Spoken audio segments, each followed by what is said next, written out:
இன்னைக்கு நீ காப்பாத்துது என் பிள்ளை மேல இருக்க கேஸ நீங்க வாபஸ் வாங்கணும். வாங்க. நான் எங்க வீட்டாளி முதியோர் இல்லத்துக்கு போகாம இருக்கணும். அப்படின்னா வயசான முதியோர் இல்லத்துக்கு போக கூடாதுன்னா எங்களை மாதிரி இருக்கவங்களுக்கு மைவித்திரி கண்டிப்பா வேணும். மைவித்திரி மேல இருக்க கேஸ வாபஸ் வாங்க. தயவு செஞ்சு கேட்டுக்கொள்றேன். நீங்க இதை மட்டும் செய்யுங்க. நாங்களும் வயசானவங்க உயிரோட இருக்கணும்னா எங்களுக்கு மைவித்திரி வேணும். 19 மாசமா 1480 19 மாசமா பாத்துக்கிட்டு இருக்கேன். தாயில பிள்ளை இன்னைக்கு வளர்த்து கட்டி கொடுத்துருக்கேன். நகை போட்டு அந்த மைவித்திரி திட்டம் வச்சுதான் இன்னைக்கு அந்த பிள்ளைய கட்டி கொடுத்துருக்கேன். நல்லா இருக்கு. ஏன்னா எங்களுக்கு இந்த மைவித்திரி வேணும். மைவித்திரி இல்லைன்னு நாங்களா இல்ல. மைவித்திரி மேல இருக்க கேஸ நீங்க வாபஸ் வாங்கணும். அது எங்களுக்கு ஏதாவது நல்லது செஞ்சு கொடுங்க.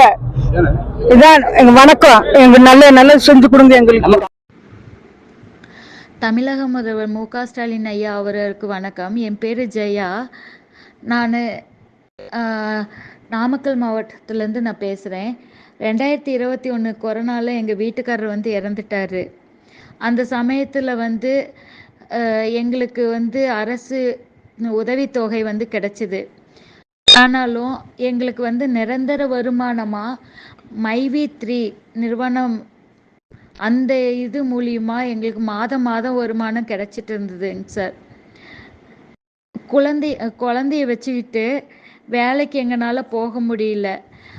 அந்த டைமில் என் போல் குழந்தைய வச்சுட்டு வேலைக்கு போக முடியாத விதவைங்களுக்கும் ஊனமுற்றோர்களுக்கும் இந்த மைவி3 நிறுவனம் ஒரு உறுதுணையாக இருந்தது. அதே போல் மைவி3 நிறுவனம் மக்களை ஏமாத்தலைங்க சார். நாங்கள் அனைவரும் அதில் பயனடைந்து தான் இருந்தோமோ ஒழிய அதில் யாரும் ஏமாற இல்லைங்க சார்.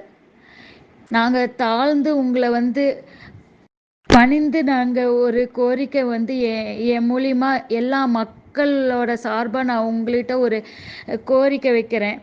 யாரும் இதில் ஏமாற கிடையாதுங்க சார். மைவி3 எம்டி சார் அவங்கள ஜாமீன் வழங்கி இந்த நிறுவனத்தை இன்னொருக்கா எங்களுக்கு தொடங்கி எங்கள் வாழ்வாதாரத்தை இன்னொருக்கா எங்களுக்கு மீட்டு தருமாறு தாழ்மையாக பணிந்து கேட்டுக்கிறேங்க சார். சார் நீங்கள் எத்தனையோ விதவைகளுக்கும் ஊனமுற்றோர்களுக்கும் நீங்கள் எத்தனையோ உதவி செஞ்சுருக்கீங்க. நிஜமே சொல்கிறோங்க சார். எங்கள் குழந்தையோட வளர்ப்புக்கு என் போன்ற வெளியே வர முடியாத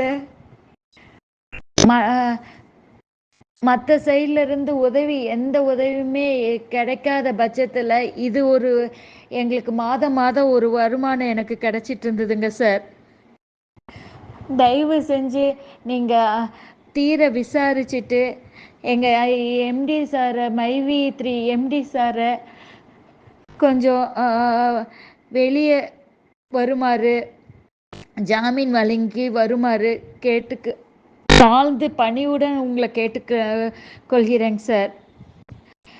இந்த உதவி எல்லா மக்களின் சார்பாக 65 லட்சம் மக்களின் சார்பாக நான் ஒரு உதவியாக கேட்குறேங்க சார். என் போன்ற நிறையா இதில் விதவைங்களும் ஊனமுற்றோர்களும் இருக்கிறோங்க சார். ப்ளீஸ் தயவு செஞ்சு இதை எங்களுக்கு பெரிய உதவியாக செய்யுங்க சார். நன்றிங்க சார். தமிழக முதல்வர் மு.க. ஸ்டாலின் ஐயா அவர்களுக்கு இதை நிறைவேற்றி கொடுங்கள். நன்றி.